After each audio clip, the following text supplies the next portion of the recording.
Hello and welcome to another episode of the Portrait Profit Show. Thank you for being here today.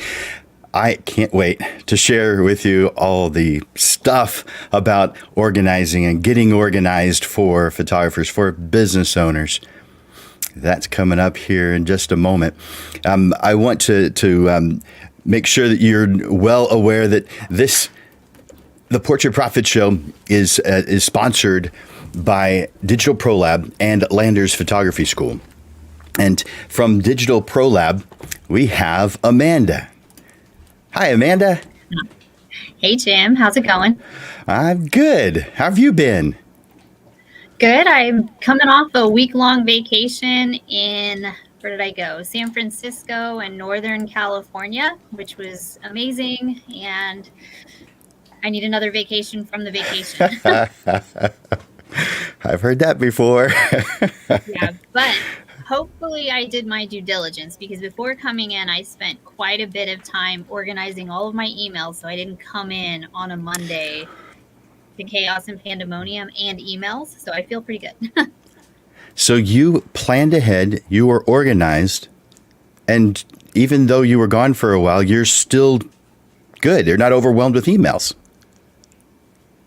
Exactly. I don't understand how that's possible. You must be great at organization.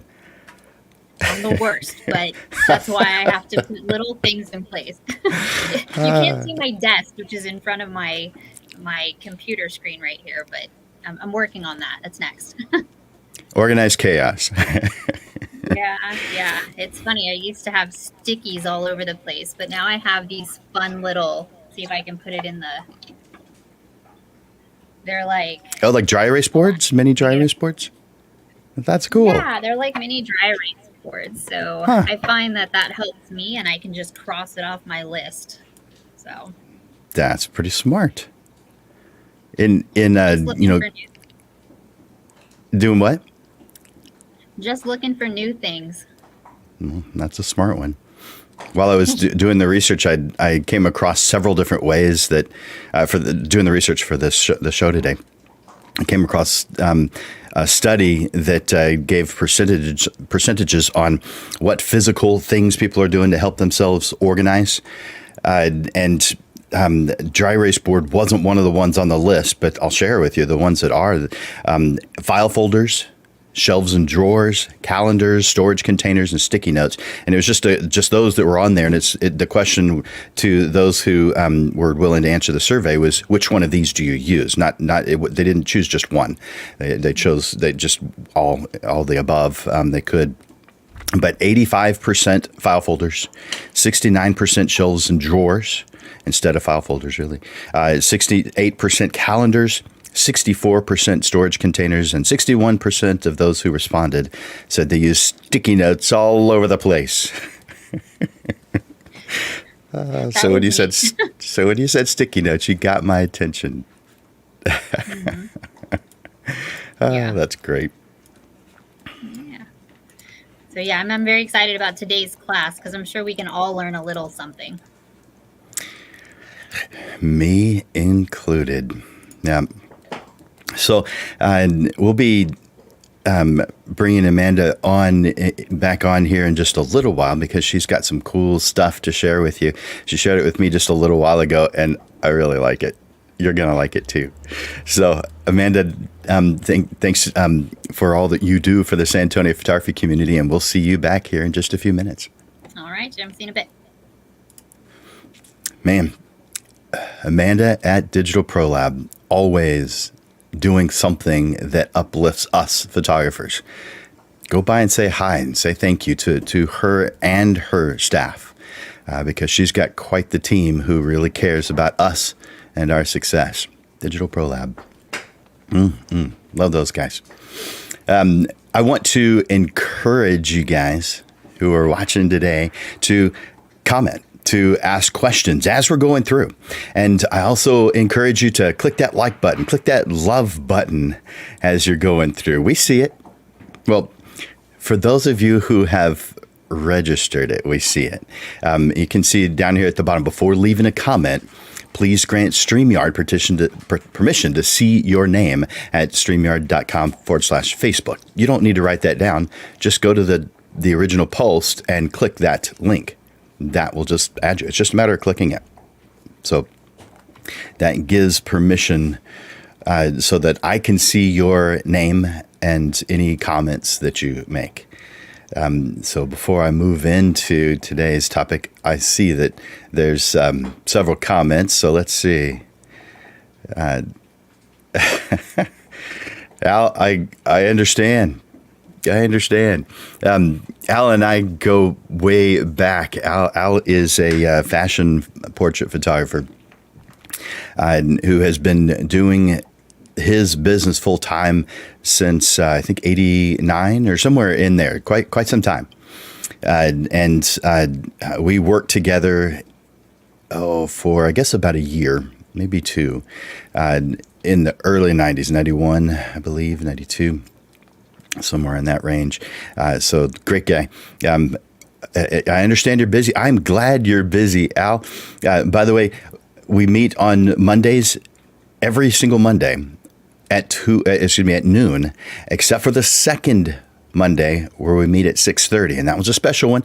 That one we always have a panel. We bring in different photographers and have them share their opinions so that you can get a different point of view, up to 3 different points of view with different questions that we're asking. And again, that's the second Monday of every month.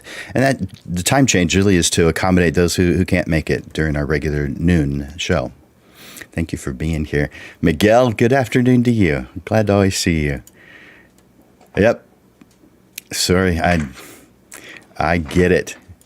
Al saying hi to Amanda and Suri. Let's see. Oh, good. I appreciate that. Amanda appreciates that too. Good afternoon, Kevin. Glad you are here. Oh, okay, good. I understand. Miguel, so glad you're here. All about you, digital art. Good afternoon to you. Glad you're here. All right. So again, I encourage you guys, keep on commenting and Elevate is represented. All right. Thanks, Tara. I'm going to, in passing real quick, I'm going to mention Elevate while I'm talking. But Elevate Exhibition is an annual event, but there are several quarterly events as well to uplift San Antonio photographers. And you guys know how I feel about uplifting photographers. Someone else who really does a good job of that is Tara, and Miguel too. There's a bunch of you who do. In fact, I really appreciate all of the effort that you guys who are helping to uplift your other photographers. I really appreciate that. By the way, in my opinion, anyone who is just even watching the show is helping to elevate, to uplift other photographers. And they're doing so by increasing their knowledge and becoming better at what it is that they do. Because when we raise that bar, everyone is raised as well, because they watch you. They're looking at you. People are watching what it is that you're doing, and they are affected by that. Sometimes they are taking pieces of what you do and they're using that. And so every bit that you learn not only helps you, it helps others too. So good for you. Every single one of you is helping to uplift the photographer community. I'm going to turn that one off and make sure that you guys are aware. I take one photographer to lunch with me every single week.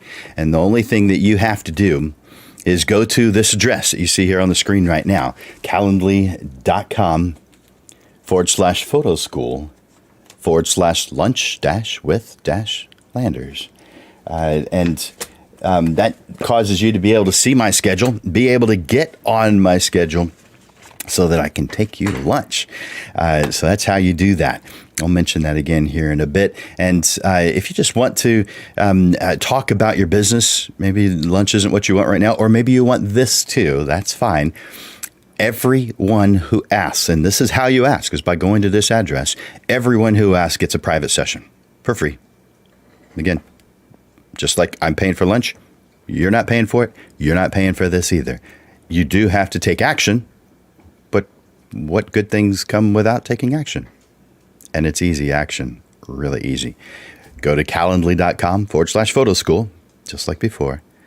And then the end is the only thing different, 30 MIN, 30 minutes. All right. So we are here today to talk about organization for business owners. And here's my intro. I'm Jim Landers, and my mission is simple. I help portrait photographers like you make a great income doing what they love. Each week, you gain tips and systems on the business side of photography designed to help you gain a mastery over marketing and sales. This reduces the struggles that most photographers face so you can finally get what you deserve. Welcome to the Portrait Profits Show. And again, today we're talking about organization for business owners.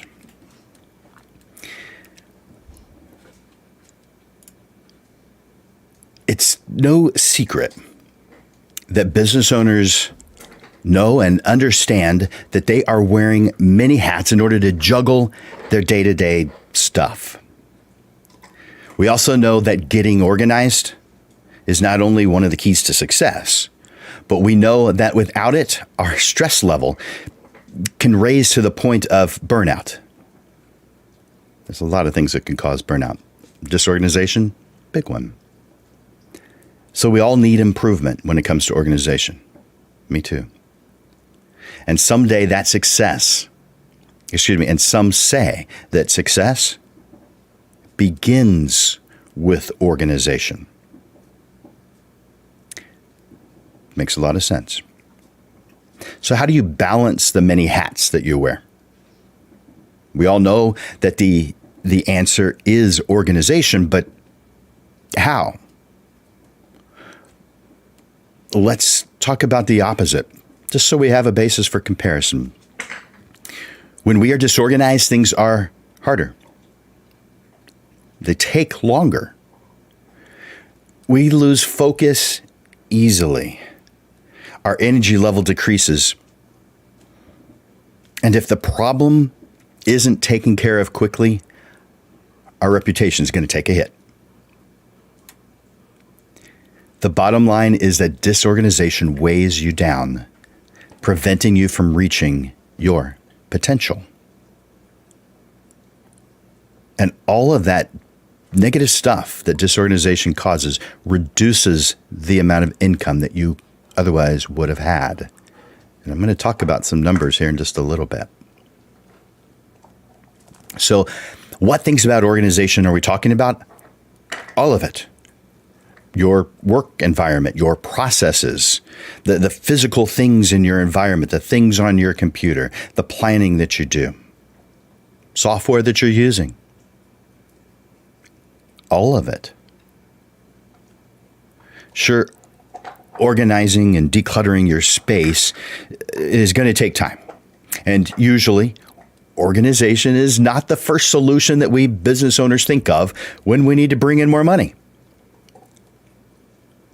Most of us think, yes, I do need to get more organized.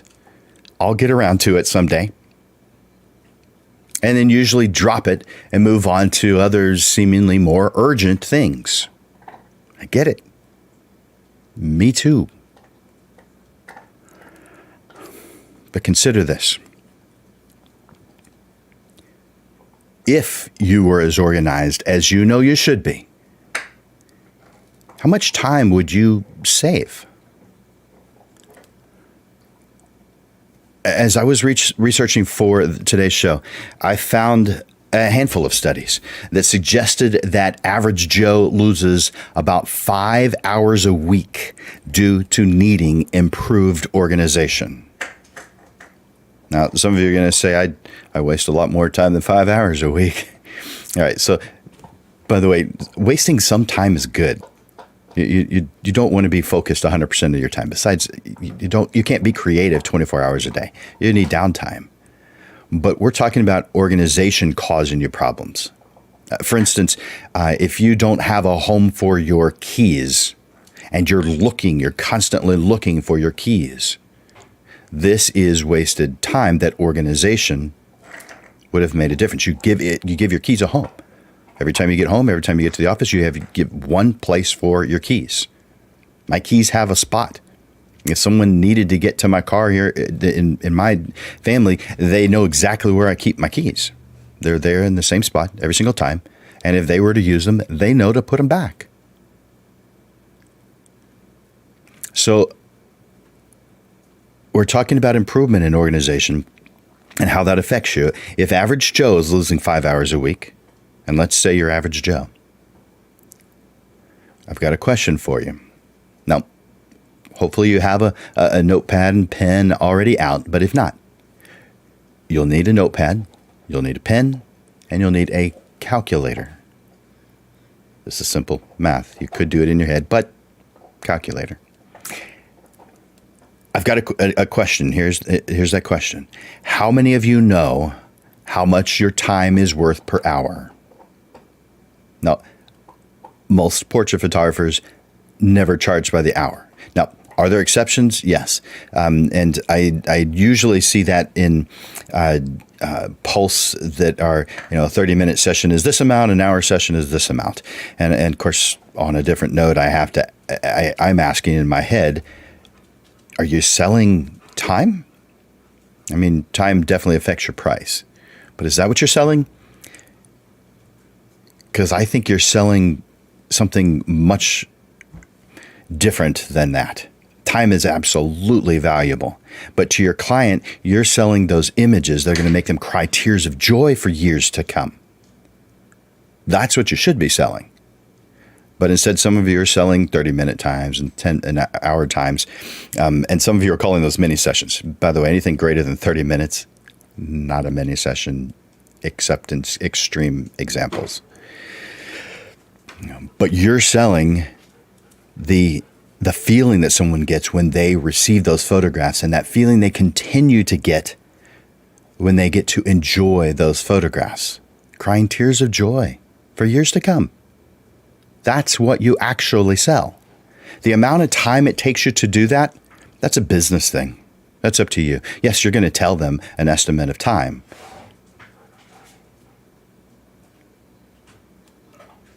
By the way, with mini sessions, time is an important variable.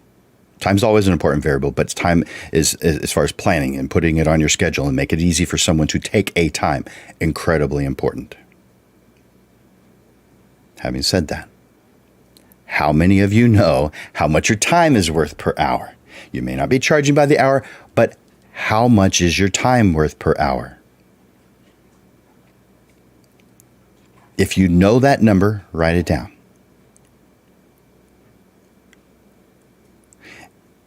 Let's say you don't. Write down some number greater than minimum wage.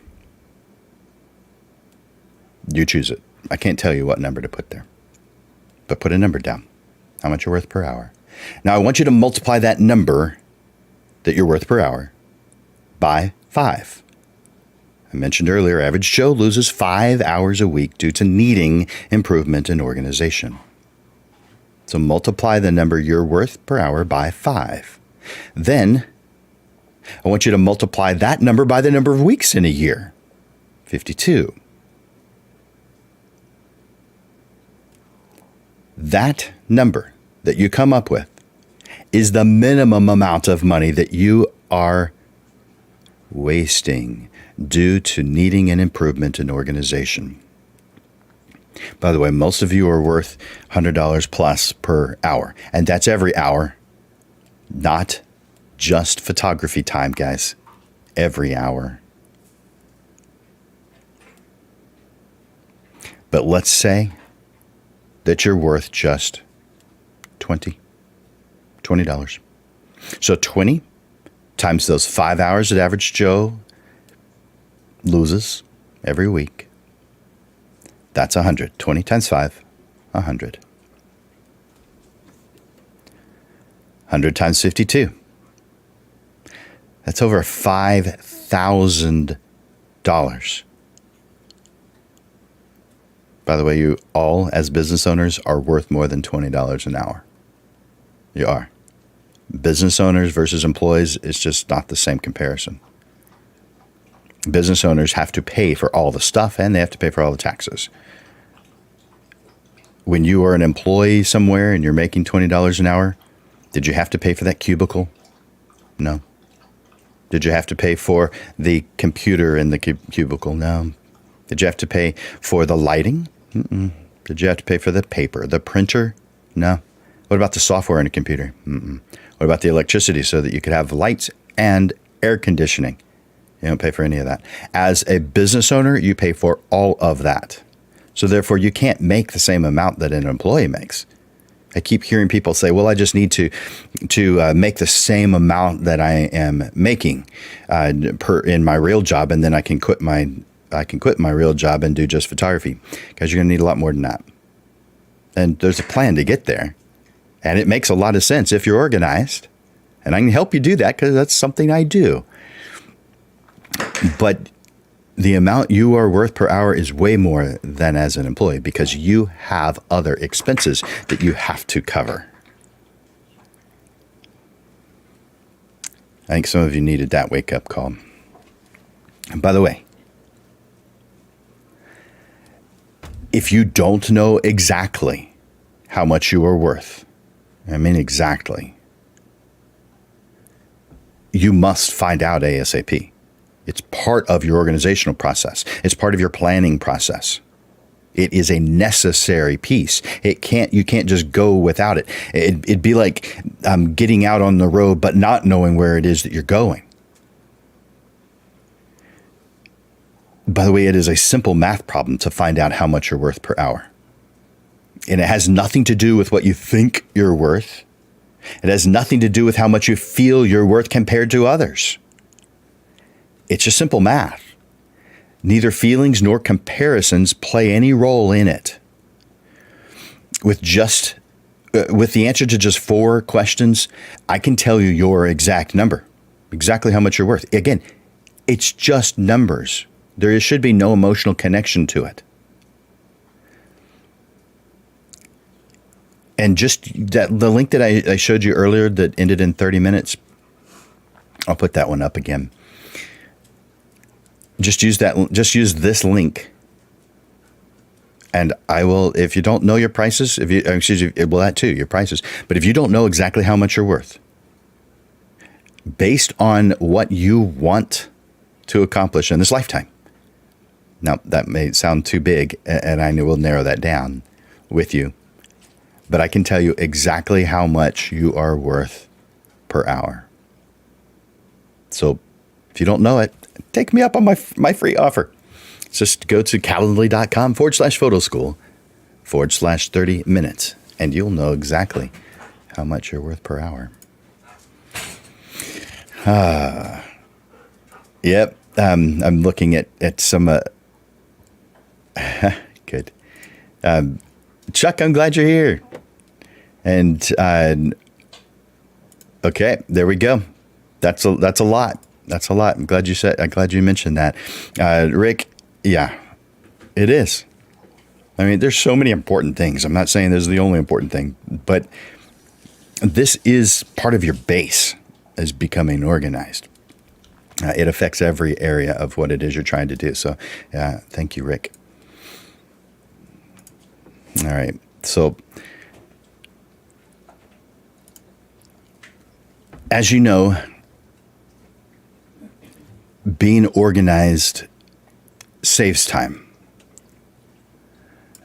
I'm pretty sure that it's obvious to you that also obvious to you that it reduces distractions. It increases productivity. It reduces stress. It reduces anxiety. It improves your ability to focus on what's important. Because there's a lot of good things in your path, a lot of things you'd put in the good category, but they aren't necessarily right. And without organization, you just actually won't know the difference between the two. In your path to wherever it is that you're heading, with its many destinations, you'll find a lot of good things. And so it's not the difference between good things versus bad things, because that's easy. You don't even need a plan or any type of organization to know that. But you do need a plan and organization in order to know the difference between good and what's right for you right now. So again, the difference is not between what's good and what's bad. It's between what's good and what's right.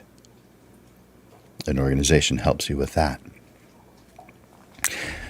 You've heard the saying, work smarter, not harder.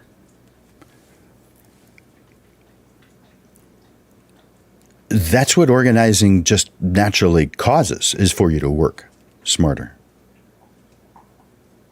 So while working hard is important, you must create the most efficient path to your goals, which means that an effective plan requires that you've clearly identified your goals. Business owners know that it requires analytical thinking. It requires organization. I mean, you've got to be determined, focused on keeping things organized. You got to focus on record keeping so you can compare and make adjustments. All of this is part of your organizational processes. There are several main categories that I'm going to go a little bit more into today. First one is physical space. This area right here in your work environment.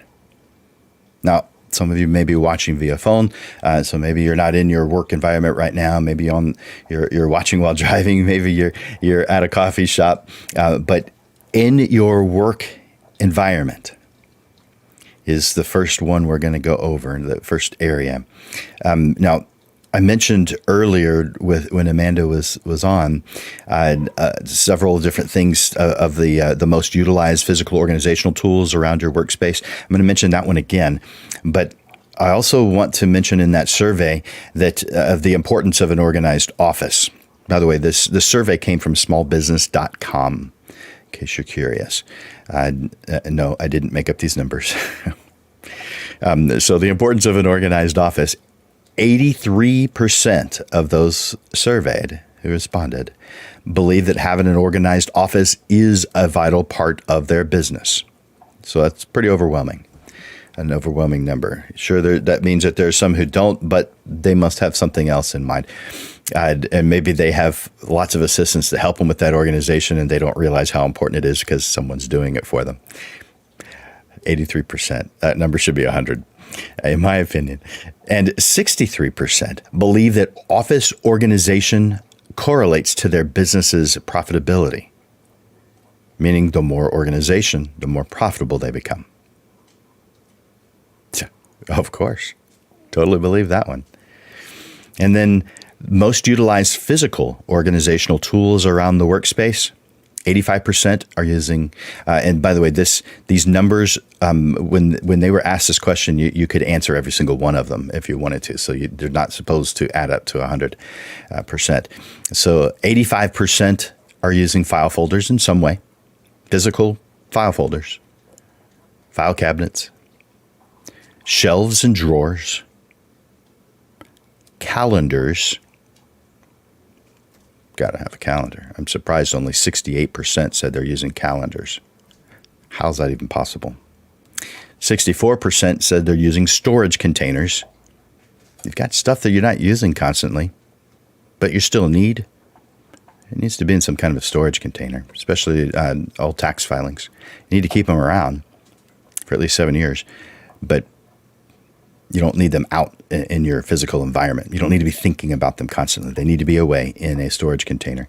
And then 61% of respondents are using sticky notes. So sticky notes all over the place. I like sticky notes. I do use them. I don't have currently any in my work environment, but I often do. So 61% sticky notes. Again, that comes from smallbusiness.com, where you can get a ton more information on this kind of stuff. and a lot more. So I believe we're pretty clear on we need to have an organized workspace, and or at least there is value in having an organized workspace. So what does that mean? It means to declutter the space. Get rid of the things you don't need. That pile of stuff that's been stacking up, put those things in their home. Those things that need to be addressed, address them now. Now, oh man, this is probably 30 years ago. I came across someone who said, if you can do it within 2 minutes, just do it now. Don't put it off. Don't put it on a task list and do it later, because it's going to take you 20, 30 seconds, 40 seconds just to write down what it is you need to do. So if it's only going to take you 2 minutes to actually do it, just do it. Now there's times when you can't. I get it. But if you can squeeze 2 minutes right now, just do it right now. Someone else about the same period of time, maybe 30 years ago, said that when you get the mail, the physical mail, go through it immediately and don't touch anything twice. So pick it up, determine if you even need this, because a lot of it goes straight to the trash can, and then do something with it. If it's a bill to pay, that may be something you're paying later. Okay, maybe that gets filed somewhere. But if it's automated, which a lot of my bills are just automated, then that piece of paper, if you're getting a physical piece of paper, and a lot of times you're not because those are emailed, but if you're getting a physical piece of paper, you need to determine, does this need to be kept and filed in an appropriate place, or does it need to be in the trash? Because a lot of times you don't need that stuff. You get to determine, but give everything a home immediately.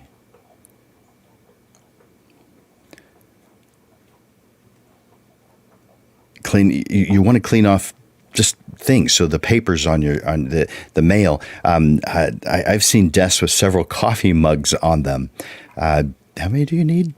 Whatever you have lying around this space, assess, does this need to be in my space? Is this beneficial to me and what I'm trying to accomplish? If the answer is no, then give it a different home. Chances are it didn't even have a home. It's just sitting there in that space. And once you've got that space cleaned up, you'll probably do what I do. Use some Windex, or in my instance, it's Pledge because my desk is wood, but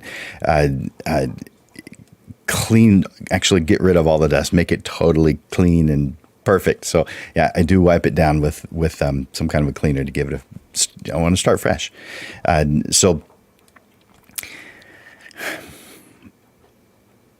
and when it comes to stuff that you need to hang on to, some type of a filing system. Now, for a lot of people, having a filing cabinet is something that, people did in the 50s.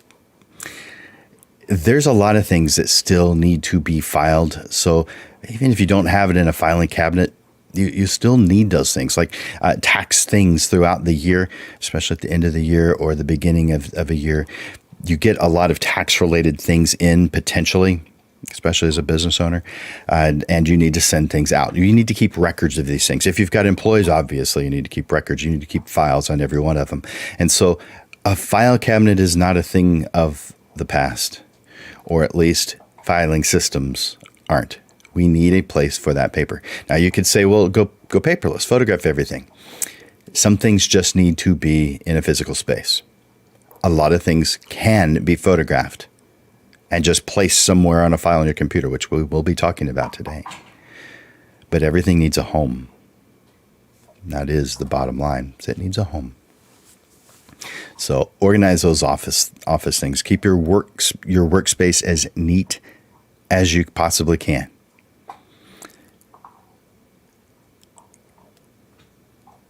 Man, there's a bunch of other things. I'm looking at the time and thinking I've got too many things on this list to go through. But things like going through, if you've got desk drawers, going through them, making sure you don't have things in there that you're just not going to use. Buying dividers, something that makes it easier for you to see the difference in a file cabinet or in the files that are in your drawer. Maybe have if you've got that pile of things like a sort later pile, go through that and give those things a home. Put them in their file at wherever they go. I recycle the paper that I don't need, so that there's that's not an organization thing. But if you participate in recycling, it goes into a recycle bin, not into the trash. Some of it needs to be shredded. Not everything goes straight to the trash. You guys know how that works, right? If it's got payment information, or if it's got employee or client information, that stuff has to be shredded before you get rid of it. Chances are a lot of that stuff needs to be filed. You need to keep it. But when it's time to get rid of it, make sure you shred it. So having a shredder is part of an office, even a small office. You need a shredder. All right. I'm going to skip past all those. I may not skip past this one. All right. So if you have a laptop, you've got a laptop bag and it's got a ton of stuff in it. Keep that just as clean, if not even more tidy than your office space. Have in there just the things you know you're going to need. And anything that you need as a redundant thing, like for instance, I have a charge cord in my laptop bag that does not leave my laptop bag. It's an extra cord. That way, if I'm out and I need to charge my phone, I have a charge cord with me. So I have one in the car, I have one in my computer bag, and of course, I have one in my workspace. In my workspace, there's just a little stand, and when I put it on the stand, it charges, so it stays at 100% all day. But clean out that bag that you have your stuff, your computer and other stuff in. Gear. I have my stuff in a case. I know a lot of you use a bag, something that goes over your shoulder, but you have something that you put it in. Mine's in a plastic case. It's Pelican, if you're curious about the brand. In that case are the things that I use on a regular basis, the things I'm going to take to every single job. And that case has holes in it, very specific. So my stuff goes into the same spot every single time. That way, if there is a hole and not something in the hole, it's pretty obvious that something has been taken out. That way I don't accidentally leave it on a job, or if I'm cleaning it in between jobs, I don't accidentally forget to put it back in. Now, no matter what, you want to have, well, let's talk about that. If you're rarely using it, or just not every single time, I think you should give it a home in your workspace, at your office or in your home. Give it a home where you can find it where you need it. A shelf, storage container, so it doesn't get dust. Put each item that you use every single time in one space, every single time, a very specific space, every single time. That way you can tell at a glance that something is missing.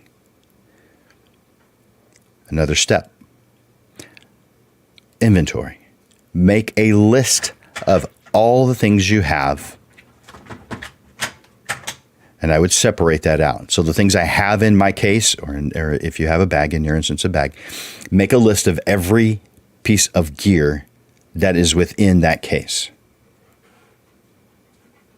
And keep that list with the case. There's another way to do that, which might be even better in some of your minds. Photograph your case with everything in it, in its home. Photograph your case, print it out, and put that into your case. Now, I would secure that photograph to the case. For me, there's a foam inset in the top that I can pull out. And so that photograph would go in there, and it's taped on the inside. That way it just doesn't accidentally fall out somewhere. But if I am working with someone, I have an assistant with me, and they're helping me put things away, if they see a photograph of where everything is supposed to go, man, does it make it easy for them to help me put things away. And it makes it where we don't forget anything. We don't lose anything. We don't misplace anything.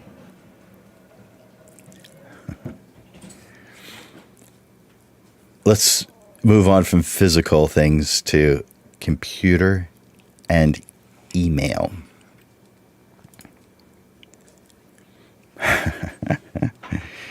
I'm looking at some of the comments right now. Yeah. All right. So we definitely, and it says Facebook user either because you've chosen to be anonymous, which is fine, or you haven't clicked on the link at the top of the post. So there's a link there that allows that. Just give permission to StreamYard, which is the software that we use, the platform we use to do this show. Awesome. Thank you for saying that. Marielle. Yeah, I bet you everybody could say that. 5 folders. That seems like such an old thing. Yeah. Extra core for your bag. Yeah. Thank you for commenting. All right. I want to move into the software, or excuse me, the computer and email. So these are things that you can do. So it's not your physical space. It's your computer space, which is just as important to keep clean and neat so that you can find the things you need when you need them, and so that you have a home to put everything in as you need it. So computer and email. We just talked about organizing your physical space. Now it's time to talk about organizing your digital workspace. Just like in the real world, just like in your physical world, give everything a home.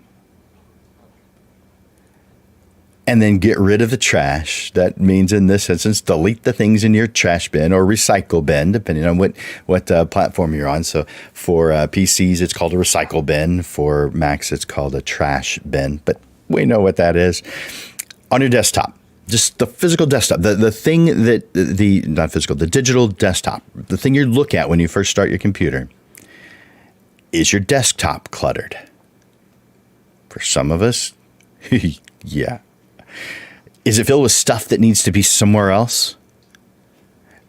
I try to keep mine free of anything extra.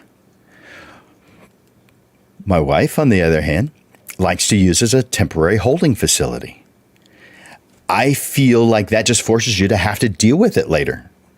She feels it gives easy access to the files she needs right now. Who's right? You guys probably have an opinion, but the answer is both. She's right for her. I'm right for me. Both of us are right. The bottom line is to organize your desktop in a way that is best for your workflow.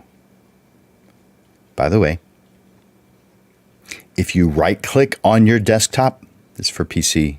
I don't know if this happens for Mac, but if you're PC, if you right-click on your desktop, you're probably trying it right now, you get some organizing options. Seriously, you can set it where it organizes everything in a grid, or it organizes everything by the date it was created, or you could organize it in alphabetical order, and it even has an auto arrange. Yeah, just right-click on your desktop, and it gives you organizing options. Now, that's your desktop. For a lot of us, the next thing that's really cluttered is their downloads folder. Now, I don't know about you, but I do download quite a few things. I create some things, the graphics for all of the shows are created either in Photoshop or Canva, canva.com. It's so easy to use it, so that's why I use it. So therefore, I download a lot of things, including the recordings to the Portrait Profit Show. I mean, after each episode, I download the video and I put it in its home on my computer. So in a relatively short period of time, if I don't put the things that have accumulated in my downloads folder into their homes, into their correct folders. I wind up with a lot of stuff in my downloads folder. And at some point I'll take a look at it and I'll realize I've completely forgot about some of this stuff, or I don't know what the heck it is anymore. So go through and put each thing in your downloads folder where it goes. Some of it goes into the trash bin. You don't need it anymore. How about old programs you don't use anymore? They're on your computer, at least for most of us. If you're a Mac, go to your applications folder, go through the installed programs, drag and drop the ones you don't want to, you won't ever use, into the trash. Simple as that. For PC, go to Settings, click Apps and Features, then click on the name of the program. And when you click on the name of the program, the window opens up a little larger and uninstall is an option. That's how you do it. There's a lot more organization things you can do on your computer. And for instance, I have, of the many file folders I have, one of them, not surprisingly, is called Landers Photography School. Under Landers Photography School is a whole bunch of subfolders. Lots of different ones. And those subfolders have subfolders. And those subfolders have even more subfolders because of all the different things getting broken out into their parts. By the way, I do my email that same way. They aren't necessarily exactly the same because I don't get all that stuff in email. But still, it's broken up into subfolders. We'll talk about that here in a second. But that's how I organize so that I can find everything. My classes are under classes, and then classes are broken out into the different types of classes that I do. By the way, the shows that I do, like this one, I have another one that I do, but those are in a file folder called Shows. And Portrait Profits is a folder that's under that. And under Portrait Profits is the title of every one of the 52 different shows that we've had so far, with my show notes, what I'm presenting. And then eventually it'll include afterwards it'll include the video, but it also includes the graphic that I create for each one of the classes, each one of the shows. So that's the kind of thing that's in there. When it's a panel, I include the speaker, the panelist information in there as well. So everything's broken down into parts. So I mentioned I do that on email too. So let's talk about email. Email, wow. This has got to be one of the things that I spend a huge amount of time with every day. There's a lot of things I spend a lot of time with every day. This is up there. I get probably at least 200 a day, and I max out around 400. I don't know that I've ever had more than 400 to go through. Plus, I learned that it's just plain smart to go through the spam, the junk, the promos folder every day also.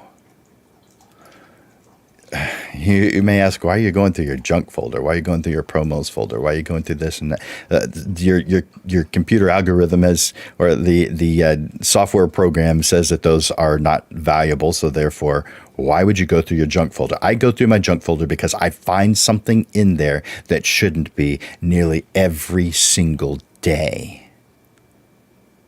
By the way, I've told this story a million times. One day I found $1,400 in my junk folder. Now, did I literally find $1,400 for $1,100? Okay, obviously not. What I found was a dad asking for a family portrait. By the way, that in itself is odd because it's almost never dad asking for it. And if dad does call, he hands the phone over to his wife. So moms are the ones that take care of family portraits. But this was a dad. And his email somehow wound up in my junk folder. And if I didn't check my junk folder, I would never have seen it. Luckily, since I check it every single day, I was able to respond to him in a timely fashion. He didn't know it went to my junk folder. I don't recall if I even told him. I just responded like I normally would. And the reason I found $1,400 is because that's how much he wound up spending. By the way, $1,400 for a family portrait, that's less than average. Average in at least the San Antonio area is around $2,000, maybe $2,500 for a family portrait. By the way, if you're charging $100 for a family portrait, what are you doing? You're losing money. And I can mathematically prove it, but that's for another day. So I go through my junk folder because I found $1,400 in there. And here's a quick tip about emails. You probably do this already, but just in case, respond to emails as soon as you open them. If you know that you don't have time to respond, maybe wait to check your inbox until you do. Now, the reason I say that, and I say this about texts as well, and I'm worse on it on text, but there's times when I check something, but I don't have time to respond to it. So therefore, I'm thinking, oh, that's important. I need to respond to that. I will do it later. But because it no longer has that, it's you know how it has the little the dot next to it. It's either lit up or it's not. One means read, one means unread. You guys know. I'm looking at the ones that are unread. I'm going straight to those every time I check email. I'm going to the unread ones. I've overlooked something and forgotten about something I should have responded to. So that's why I'm recommending make sure you have enough time to respond or don't check your email. It's harder with text. I mean, it's right there in your phone. We've got our phone handy with us all the time. We get that. If you've got it on the vibrate mode, you get that, you check it immediately like, oh yeah, I need to respond to that. Resist that urge. If you can't, if you don't have time to respond, resist the urge. You don't want to accidentally not respond. And maybe you don't have that problem, but I do, so that's how I am dealing with it. There's a friend, I have a friend who has a very strict schedule on checking his email. And I'm going to share that with you because while it's not what I do, I do like it. I think it's smart and maybe I should be employing it. But a friend of mine checks his email at very specific times each day. He does it twice. It's on his schedule. So if you were to look at his calendar, he sets aside time for checking his email. That's pretty smart. He suggests that instead of checking at miscellaneous times throughout the day, that you designate 2 times, one in the morning and one in the afternoon. Now, for some of us, that's going to be just impossible. So maybe you do 2 in the afternoon. All right. So you tweak it. Everything. We're creatives. We tweak everything. We take the good ideas and we make them our own. So maybe 2 in the afternoon, maybe 2 in the morning, but it's on your calendar. It's on your plan. It's part of the deal. It's scheduled. It has a time on your calendar, just like if you've got an appointment, it has a time on your calendar. So does checking your email in this scenario. This way gives attention that those emails deserve, that your clients who are asking questions deserve. This way, his work is never interrupted by emails. And he actually empties his inbox every single time. Talk about a clutter-free email inbox. I don't know that there's a whole lot of us that can say that. Are there some? Of course. He's one of them. So yeah, there's some. But most of us, we've got lots of emails in there.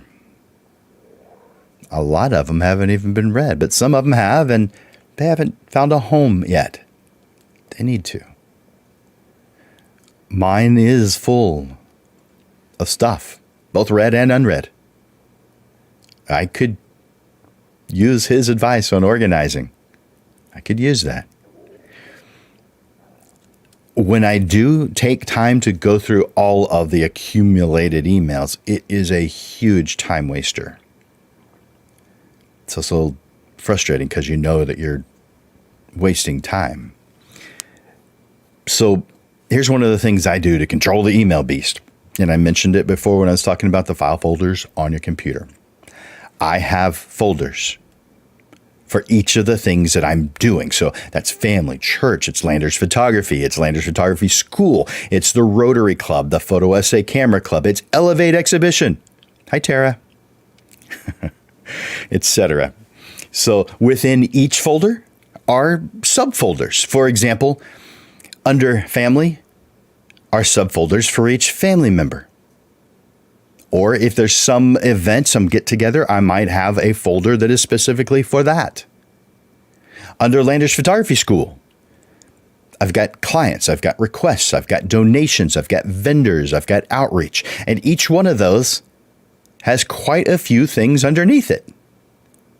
Just to organize it, you create subcategories so that you narrow things down, but make it very easy for you to access and understand. So you've built this filing system. Let's say you've done it, or you already have. Go through your emails, place them where they belong.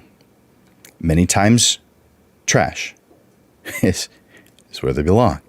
If they're old and can't use them anymore, it's a special. We are almost to March. Let's say it's a Christmas special. It's past. You need to delete that thing. But some of us have things that are old, and maybe you have some that are from Christmases way in the past. Hey, delete those things. But those things that you need, file them. Now, what does that mean? Deleting emails. If you need it, keep it. If you aren't sure, find out. But generally speaking, most emails that don't deal with client communications, receipts, contracts, or other obvious reasons should get deleted as soon as you have dealt with them. Now, I want you to make sure, deal with the email before filing it. Filing emails is for things that have been completed, things that you need a record of. Leave it in your email box until then. Maybe you have a sub email, a sub inbox of the things you need to complete right away. That's totally could be a good workflow for you. But don't put it into its file just yet, because once it goes into its file, that's where it just lays in waiting just in case it's needed. How about unsubscribing to all the many things that you're subscribed to? Some of them are good things and you don't want to. I get it. I'm subscribed to way too many things. And I do go through every once in a while and unsubscribe from things. So if you aren't using the info in those subscriptions, and you're relatively sure you won't, unsubscribe. But do not click the spam. If you have subscribed, it is just plain mean to that company you subscribe to report them to the government. You guys understand what spam is, right? It's the Can-Spam Act of 2003. Clicking spam is how you report someone who's violating that law. So don't click spam on someone who didn't violate the law. That's mean. Of course, most of us do it out of ignorance. We just didn't know that that's what's happening. So spam is for people for companies, for emails that have violated the Can-Spam Act. If you have subscribed to something that doesn't fit that description, you asked for it. If you have a lot of things that you need to unsubscribe from, I want you to write down this email address. This URL, this website address, unroll.me. Unroll.me. So not .com, unroll.me. This is an easy way to unsubscribe from a lot of lists. If you just have a few that you're on, then don't waste your time. But if you've got quite a few, that's the way to go. All right, let's move into general day-to-day planning. And okay, there we go. So general day to day. Plan your year beginning in the same month as the year before. In other words, your January 2023 should already be at least in the process of being planned. Your February of 2023 should already be in the process of being planned. And your March is about to be. Because things are cyclical. We do similar things throughout the year. Yes, there's changes. Of course there are. And I address those as a whole by May of each year. So that I know in May of 2022 what 2023 is going to look like. Yes, there are going to be changes. Sure. But generally speaking, it goes according to the plan. By May of 2022, May 2023 is pretty much planned. But I'm fine-tuning as I go. I'm making changes. That's what we creatives do. I said it earlier. We tweak things. We try to make them better for the next time. Now, this does not mean that you don't have 5 and 10-year goals. You do. But the finalization of plans doesn't happen 5 years, doesn't happen right now, 5 years away, 10 years away. It happens about a year in advance. So yes, you're making plans that are 5 and 10 years plus out. Of course you are, or you should be. But they get finalized about a year out. And for some of us, even further, but about a year is about right for photographers. Let's talk about your calendar. I recommend that you start with your calendar by writing all the things in it that you, all the days off that you want to have. So what does that mean? It could mean vacations. It could mean family birthdays. It could be special days with your spouse, anniversaries, whatever that is. Mark those off first. Mark them off. Next, a lot of you have thought, I would like to go to those conferences, those conventions, but I always seem to be already booked during those times, or I seem to not have enough money, or there's reasons why I'm not going to those. Okay, those are real right now. But if you plan them into your schedule a year or two in advance, then you'll make them happen because of the plan. So I recommend that you research different conventions and different things that you can do, workshops, and put those onto your calendar. So if a certain conference happens at a certain time each year, by the way, those organizations that do those big annual conferences, they let you know at least a year in advance, some of them 2 or 3 years in advance. They let you know ahead of time because they know you have to plan it into your schedule. So seek them out. Find out when they're doing things. And if that's something you feel is important, put it on your schedule. Because if you don't block it off, something else will take up that space. And you may think, well, maybe I need that something else to take up that space. Guys, you don't. If you have planned, if you've made a plan to make something happen, then you don't need something else because you planned. It's when you don't plan that you would have needed that space. It's because you failed to plan. It's a totally different reason. So you are planning according to whatever your business needs. So you're planning that year out. You're planning that next month. You're planning that next week. You're planning the next day. You may not call it a task list, but it's the things that you need to do tomorrow. They need to be defined today. Maybe at the end of the day, or maybe as you're going through your day, but they need to be defined. What am I doing? And as you check those off, doesn't that feel good?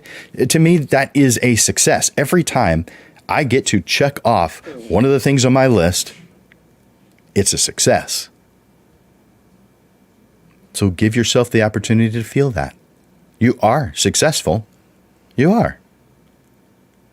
It's just you don't feel it if you don't give yourself that opportunity to feel it. It flies by. It just whoosh. You got it done. Now you're moving on to the next thing. Each time I check that off, that's a mini celebration. I'm happy to check it off. You are happy to check those things off. So create that to-do list, that task list, whatever you want to call it, ahead of time. And by the way, on Friday, create the one for Monday if you don't work weekends. So some photographers work weekends also, but if you don't, write your Monday to-do list on Friday. Some of you do that on that are good and organized will do that on Sunday. That's fine too, except for some of us, if we say we're taking the weekend off and we have to wind up working on the weekend, that's in the work category. So therefore, you may not be in the right mindset for it. But on Friday, you were. By the way, I know photographers that take off Fridays. I know photographers who work half a day on Friday. So whatever your normal work, whatever works for you is good. It's perfect. Next thing on mine is on my list is the software side of things. We've got tons of different software that help organize what it is that we do. And I do see I have way more stuff on my list than I have time for. All right, so I want you to consolidate your apps. Your software. I want you to go through and define what it is you need. We talked earlier about your computer and going through things that you don't need. But same thing on your cell phone. You've got tons of apps that you're not using, that you don't ever use, that you're never going to use. And you may be thinking, well, it's not hurting anything by being in there. It's clutter. It's just clutter. Just get rid of it. Besides, couldn't you download it later if you change your mind? Just get rid of it. Take it off. Get it out of your way. And make sure that you are, by the way, on my computer, I have only programs, the software programs. I have a NAS, network accessible storage, that has all of my files. So I don't have any of the things I create. None of those things are on my computer. All my files, image files, the classes that I write, and all of that stuff is sitting on my network accessible storage, which is 4 times redundant. And so when a hard drive fails, and they do, in this NAS, I have lost, I think I got it in 2013, 2014. But in that 7-8 year period, I've lost 2 hard drives. But it didn't bother me even slightly because they were 4 times redundant. And by the way, you should have cloud backup as well. But that's a different class. So I only keep on my computer's hard drive the software programs. That's really about it. Yes, temporary files are there. I don't even have my Photoshop scratch disk on that hard drive, but I do that for a different reason. I have I forget its size, but I have a solid state drive to be my scratch disk because it's so much faster. For instead of using the hard drive on my computer, I use a scratch drive that is a solid state, just because it's fast. I recommend using a client relationship management program or a studio management program, something made specifically for photographers. Now, I've come across photographers that just don't like any of them out there. I get it. There's really not any of them that are perfect. But if you're just starting out and you don't have a basis for comparison, you're going to be wowed by any of them. So use those resources. There's 5 that I recommend. There's a ton of them out there, but there's 5 that I really like, and you're welcome to spend your time looking at every single one of the 1,000+ that exist, or look at the 5 that I'm recommending. I'm recommending Pixify, Dubsado, Honeybook, Sprout Studio, and Irisworks. Those are the ones I like the best, and pretty much in that order. Pixify Dubsado, Honeybook, Sprout Studio, and Irisworks. I often recommend choosing one of those, and they're relatively inexpensive. Yes, there is a monthly cost associated with them, but the amount of time they're going to save due to organization, oh my gosh, they're worth so much more than they're charging. At first, it'll feel just like an expense. At first, it'll be difficult to get it going, and it will be more time-consuming setting it up. But after about a couple of weeks, a month at the most, you will be amazed. And you'll wonder why you didn't do it sooner. How about organizing your photographs? Organize your photographs using Lightroom or some similar program. When you're starting out, this may not seem like a big deal, but as you grow, it will become nearly impossible to find images without some type of organization system for your photographs. I organize photographs by job type, client name, and the date of the session. So, and I use prefixes. So if I have photographed a family portrait and the last name is Smith, then when I write in the title, the name of that job, I put in a P.F. Smith. P, portrait. What type of portrait? Family. P.F. Now let's say it was a headshot. I put P.A. Smith. If they asked me to photograph their child, I put P.C. portrait of a child. If it's an engagement portrait engagement, P.E. Bridal portrait, P.B. portrait of a bride. So I just do that so at a glance I can see what type of job it is, so I can narrow it down. It can be very quick. So that's how I do that. I have, just every single one of them, the types of jobs that I do has that. By the way, at first I did lots of different types of jobs. As I evolved and changed, I really narrowed down the things I did to mostly just family portraits. I did do business portraits. I did do events, but only if it was my portrait clients that my family portrait clients were asking for it. I usually just did that. If they wanted something, I would do that for them, but I only targeted, as far as my marketing, to families. So I definitely recommend getting your books in order and use the cloud programs for those so that you can access them anywhere, and so that you can easily connect them to your bank and to your other receipts and to your credit cards using something like QuickBooks. There's other ones out there. QuickBooks isn't the only one. I get ads for another one all the time, and I'm for some reason not remembering the name of that other one. And they say they're way better than QuickBooks. Well, that's what those software companies do. Is they say they're better than the other software companies. So maybe they are. Maybe they aren't. QuickBooks has been around a while, and that's the one that I use. That's the one I'm paying for every month. All right.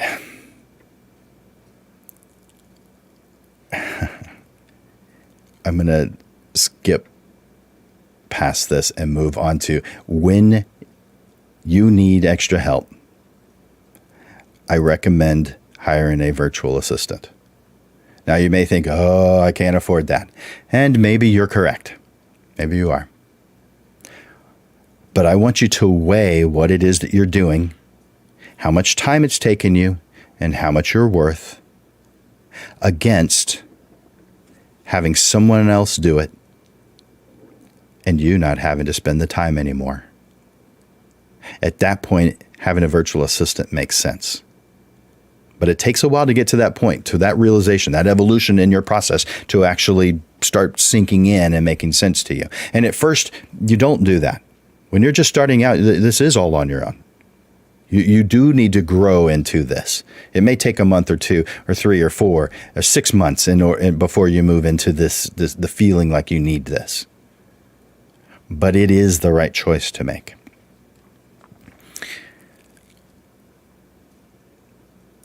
I'm going to move to life goals. All of this stuff, all this organization has a foundation in what you want out of this life. Now, you guys have heard me say this before. what you want out of this life determines everything. You have to define where it is that you're going, or you can't really plan a path to get there because you haven't defined there yet. So I want you to take a moment, if you haven't already, to define, what do I want out of this life? What things do I want? Things that cost money and things that cost time. Not just money. What things do you want out of this life? Do you want a bigger house? Write that down. You want a car every 5 years? Write it down. Vacations? Pay for college education for your kids? Retirement? Whatever it is that you want, write it down. If that includes a yacht in the Caribbean so that you can spend half the year on it, include that. Anything that is possible for someone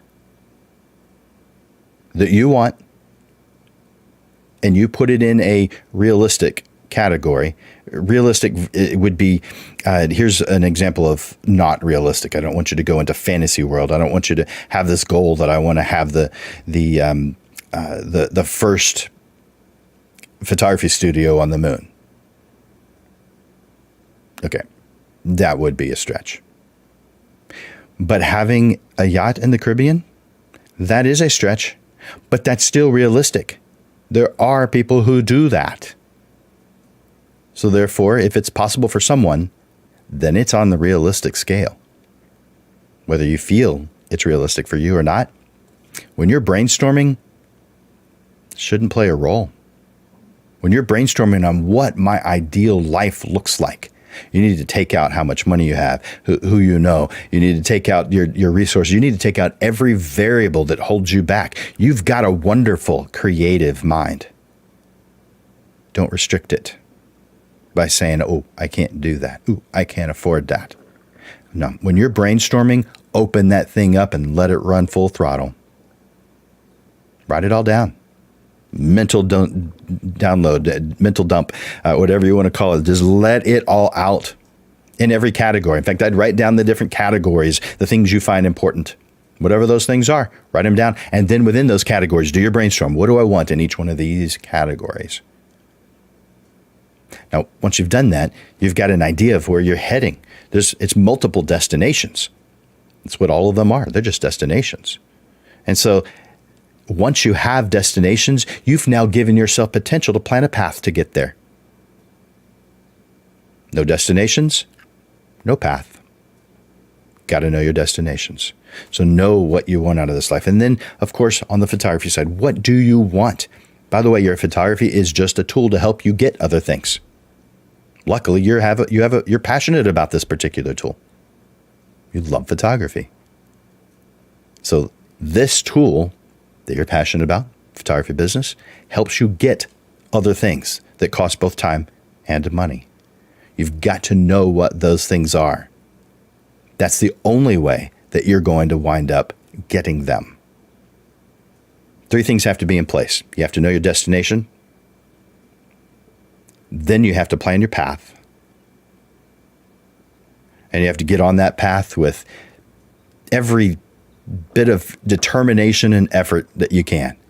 And that gives you potential to get there. And you need a timeline. When do I want to get there? You guys have heard me give this example before. If you are in San Antonio, Texas, and you're at I-10 and 1604, which is on the far northwest side of town, and your goal is to get to downtown San Antonio, you have defined where you're at. You've defined where you're going. And because of that, you can now plan a path to get there. Now, if you forget to do this last part of defining when, then you're going to put good things in your path. And a good thing in your path might be Starbucks. Maybe you think Starbucks coffee is amazing and you have to go. I know not all of you feel that way, but let's say in this scenario, that's the case. If you don't define when you need to go, you're going to put good things in your path. That's what we do. We put good things in our path. But we've got to define timeline also, because if we say we need to get there in 25 minutes, and let's take traffic out of the picture. If you need to get there in 25 minutes, then you are well aware you can't stop off at that Starbucks. It doesn't make any sense to do so. It doesn't help you reach your goal. So that's why we have to define not only our destination and our path, but a timeline. Put everything on a timeline. Now, I'm going to bring Amanda back on. Amanda, how do you feel about any of the stuff that I've mentioned today? I think you've given me a lot of great advice that I'm definitely going to put into practice. I know organizing my emails is probably one of the first things I need to do, but it's a beast, I'm sure. Me too. Especially for any business owner that has to subscribe to things to stay in the know about what's competitive. You've got your customer emails, you've got, emails to yourself. That's what I've started doing too. Little reminders. I do that. I didn't think about that one. I could have added that to this, although I think I added enough. It went way over what I intended. It's a process. I think we all continue to improve upon the processes. As long as you're doing that, then you're doing something, which is good. It's better than doing nothing. That's true. Someone hired, it doesn't say who, but someone hired a virtual assistant to help manage email. Okay. For some of us, that works. And I assume that means it works for you. I think that's great. I don't know if I could do that or not. I'm sure there's some parts that I certainly could, but I don't know. Email feels like something I've got to handle. So if it works for you, I say more power to you. I think that's fantastic. I think I might be in the same boat. I don't know if I trust anybody with my emails yet. But you know what? You did say in part of your lecture that it's a process, and we're just, yes. You and I just aren't there yet. That's probably it. That's right. I believe that's got to be it. Well, Amanda, did you have something you wanted to share with us? Yeah, absolutely. So as part of our, weekly promotions that we do, I did want to give one promotion, and it's actually for a new product we're going to be launching here within the next couple of weeks. I know we've been talking about it and kind of creating some buzz around this particular new product item, but it's coming. It's coming within the next couple of weeks, so be ready for it. And here on Portrait Profits, we're going to give you access to order them before anybody else does. So that product is stickers. So we've been experimenting, and I'm sure you see Isla, who's my muse for this one right here. We've got stickers that we're going to be launching. They're going to be 3x3, 4x4, 5x5, 4x6, different sizes that you can actually utilize. And you can actually create custom cut ones, just like the one that you see here, the one that we have of our mascot Isla. But you can also do just squares or rectangles, things like that, or we can do your logo and custom cut your logo out. So however you might see stickers helping your business, hopefully that's an item that you will enjoy. And I, as part of today's promotion, let me show this, am going to give away a 50-pack of logo stickers to anybody that emails me stickers. To Amanda@digitalprolab.com. Just send me an email with stickers, and then I'll go ahead and correspond with you and let you know what we need to go ahead and get that file processed for you. And then we'll deliver you a 50-pack of free stickers so that you can use however you'd like. Add them to little goodie bags to your customers, pepper them on different things. I put them on my water bottles, things like that. They are vinyl stickers, so they're very durable. And long lasting. So hopefully you enjoy that. And we're really excited about the product. It's something a little bit outside of the scope of what we typically do, but know that we're taking that professional photographic quality and that eye for what we do, and we're bringing it over to a different type of product on a different type of substrate, so that you can enjoy it and know that the quality and the standards that we, add to all of our printing is going to be there in the printing of our stickers as well. So hopefully you take advantage of that. I'm excited about it. The next thing we have coming up that I do want to showcase, we have an event called Spring Break Shop the Block Party. It's our first one that we're going to be doing. It's actually March 26th. It's going to be on a Saturday from 4 p.m. to 8 p.m. That's going to be an event outside of our building, actually. So open air, we're going to have food trucks. There's going to be vendors. So a lot of different photographers, local photographers here in San Antonio will be selling their prints. So we want to encourage them and give them a platform, as you know, just like with Jim and Elevate and everything. We want to uplift our photography community. And one of the sects of the community is our photographers that sell their prints, whether it be street photographers or fine art photographers. And a lot of times they sell their products at markets. So we're creating a market here at Digital Pro Lab for everybody to come enjoy these vendors and hopefully support them and some of our local food trucks, and we'll have some music as well. So just a reason to get out and enjoy hopefully some nicer weather here in the end of March. So hopefully you can join us for that. You too, Jim. Yay. Now that sounds exciting. I definitely want to be at that. I love a good party, so. Yeah. So guys, put that on your calendars. March 26th. Do it now. Put it on your calendar now. It's part of organizing is when you see something you like, something you want, don't say, oh yeah, if I'm available, I'll show up. Guys, the way you show up is by making yourself available. Put it on your calendar so that nothing else goes into that spot.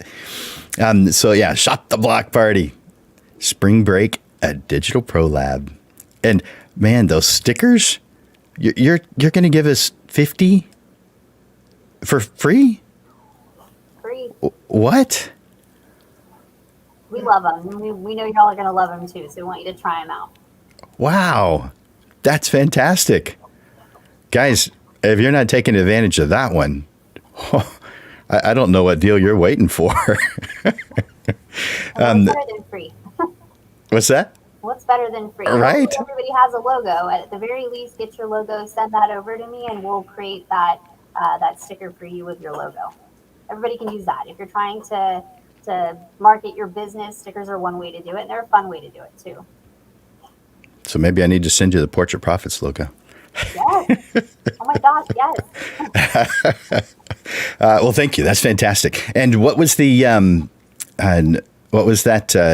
promo code again for the free 50 stickers? So all you need to do is email stickers. Yeah, email stickers to Amanda@digitalprolab.com. Awesome. And I'll go ahead You and make it so easy. I tried. Yay. All right, you guys got that? Stickers. That's what goes into your subject. All caps, so that she can see it easily in her email.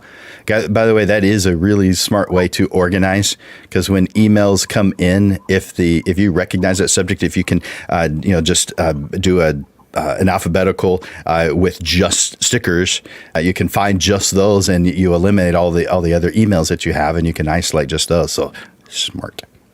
Yeah. Amanda is smart. Of course, you guys knew that already. So, all right. So. Take advantage of that. And that's this week only, correct? Yes, this week only, now through Sunday. Through Sunday. All right. Very good. Email stickers to Amanda@digitalprolab.com. Anything else that you wanted to mention? No, that should be it. All the main stuff. Enjoy the week. Everybody get organized. I know I'm going to. I'm going to continue to do that. Mm-hmm. Well, thank you, Amanda, for all that you are doing for the San Antonio photographers. And it's inspiring for us. It helps us. And we are greatly benefited by you and your team. And I don't know if people are telling you enough, but I'm hoping that they do. And I'm encouraging you guys, stop by Digital Pro Lab. Just say thank you to whoever it is that you see. Tell them thank you. They are uplifting you guys. They love you guys. And I'm not exaggerating. They actually do. They love you guys. And they're working hard every single day to make your job easier, to make you look good. They're making you a hero every single day. Go in and thank them for it. Thank you, Amanda, for all that you do. Thanks, Jim. You too. Even Miguel is saying thank you. Thanks, Miguel. All right. So for this we come to the end of another Portrait Profit show, this one about organization for business owners.